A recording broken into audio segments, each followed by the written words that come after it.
Friends সবাইকে তো রাধে রাধে। তো আজকে জানো তোমরা সবাই জন্মাষ্টমী ছিল, তো আমরা খুবই সেদিন আর কি প্রচুর কাজে ব্যস্ত ছিলাম। আর সত্যি বলতে গেলে আমি জানি না যে তোমরা সবাই কেমনভাবে জন্মাষ্টমী পালন করো। আমরা তো ছোট থেকে যেভাবে দেখি আসছি আর কি, আমি সেইভাবে করছি।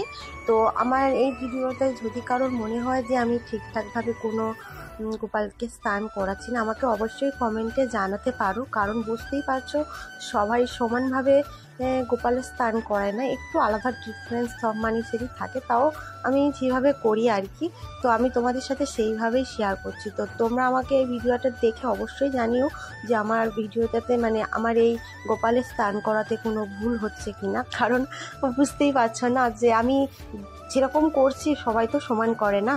তো করানো হয়ে গেছে। আমার গোপাল সোনাকে কেমন লাগছে স্নান করার পর, দেখো কত সুন্দর না চকচক করছে। তো আমার তো খুব ভালো লাগছিল, আমার গোপাল সোনা নতুন ড্রেস পরছে, নতুন সব কিছু পরছে। তোমরা দেখো, আমি আবার আমার গোপাল সোনাকে একটা বালা গিফট করেছি রূপোর।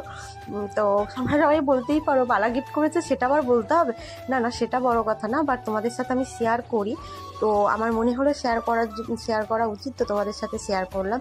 বালাটা অবশ্যই তোমাদের দেখাবো, এটা সাজানোটা কমপ্লিট হোক। আর সত্যি বলতে গেলে আমার গোপাল সোনাকে এত সুন্দর লাগছিল না সাজানোর পর। এই তো বালাটা দেখো, যে বালাটা পরাচ্ছি এটা হলো নতুন, আমি কিনেছি ওর জন্য।